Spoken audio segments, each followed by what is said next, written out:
याद है, लोगों को भी याद है, लेकिन अब आप जबकि मंजर आम पर आए हैं तो आपने उन्हीं अपने पुराने लोगों से हाथ मिला लिया। हाँ। ओहो, आप फिर मेरी बात समझ नहीं रहे। मेरे लोग भी उधर ही हैं, मैं भी उधर ही हूँ। मैं कोई किनारा कशी नहीं की मैंने, और ना ही वो प्रेस कॉन्फ्रेंस के बाद मैं को घबरा गया या डर गया। देखिए, प्रेस कॉन्फ्रेंस तो मैंने बिल्कुल ठीक की थी। वो तो आप सब लोग जानते हैं कि 9 मई के हवाले से कुछ अच्छा नहीं था हुआ। वो मैं भी उनमें शामिल हूँ जिसने एहतजाज किया, जो चीखा कि भाई ये सारा गलत हुआ है, ऐसा नहीं होना चाहिए था। उसके बाद एकदम गायब होने का मैंने आपको बता दिया है। वजह सिर्फ इतनी थी कि मैंने एक दांत की रूट कनाल कराई।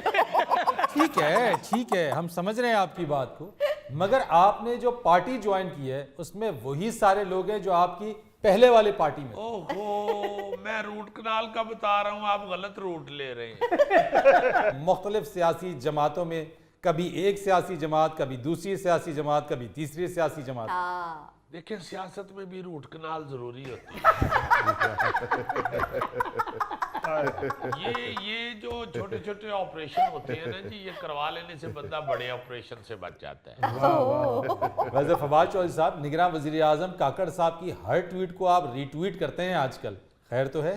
देखिए, बात ये है कि जो निगरान वजीर आजम हैं अनवारुल हक काकड़ साहब, बड़े अच्छे बड़े प्यारे इंसान हैं, बड़ी अच्छी तबीयत है उनकी और बड़े मेहनती बंदे हैं, बड़े विजनरी आदमी हैं। अच्छा।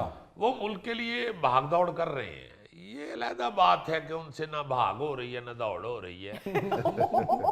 सारे मुल्क की हालत ये है। मुल्क देखे ना किस नहज पे पहुंचा दिया इन लोगों ने, कि ऐसे मुझे लग रहा है कि सारे मुल्क के अंदर ही रूट कनाल हुई है।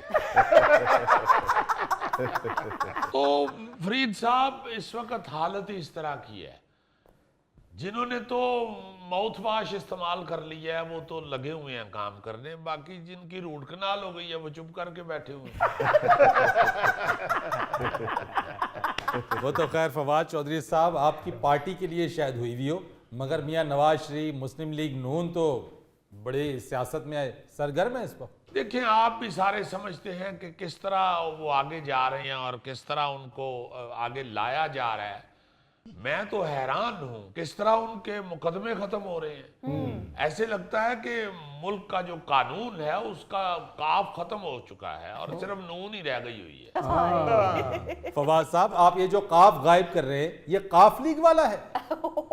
नहीं, देखिए, किसी को भी नहीं छेड़ना चाहिए। हर डॉक्टर से सलाम दुआ रखनी चाहिए, कहीं से भी रूट कनाल करानी पड़ जाती है। देखिए, काफ लीग वाले भी अपने हैं। मैं तो फिर कहूंगा कि खुदा रहा इस वक्त सिर्फ मुल्क का सोचें। अच्छा। इस वक्त सारे सिर्फ ये सोचें कि मिल बैठ के कुछ ऐसा किया जाए, कोई ऐसा लाहे अमल इख्तियार किया जाए जी कि रूट कनाल न करानी पड़े। फवाद साहब, जिस तवातुर के साथ आप रूट कनाल का तस्करा कर रहे हैं, मुझे तो ऐसा लगता है कहीं आपने डेंटिस्ट्री का कोर्स तो नहीं कर लिया है? नहीं, ये बात नहीं होती कि आप कोर्स से ही कुछ सीखें। आपकी रूट कनाल भी हो तो आप समझ जाते हैं रूट कनाल हो गई है। बड़ा दुख होता है जी रूट कनाल का। ये गोगा जी की बेगम ने इनसे रूट के तो कनाल में छलांग लगा दी थी। फवाद साहब, आइंदा इलेक्शन में मियां नवाज शरीफ को आप जीतता हुआ देख रहे हैं? देखिए, मैं समझता हूं कि मियां नवाज शरीफ को इक़्तिदार देना जो है ये पाकिस्तान की मईशत, सियासत, समाज की तबाही है। भाई, आप देखें, वो एक गैर मकबूल लीडर हैं इस वक्त। आप उनको क्यों इक़्तिदार देना चाह रहे हैं? आप उन लोगों को क्यों नहीं आगे ला रहे, उनको क्यों नहीं इक़्तिदार दे रहे जिनकी आपने रूट कनाल की है? मगर फवाद साहब, फैसला तो आवाम करेंगे, वोट डलेगा, वोट का जो नतीजा आएगा उसके मुताबिक जिसने वजीर आजम बनना होगा वो बन जाएगा। हाँ जी। नहीं तो आवाम को बताएं ना हमारी रूट कनाल हो गई है।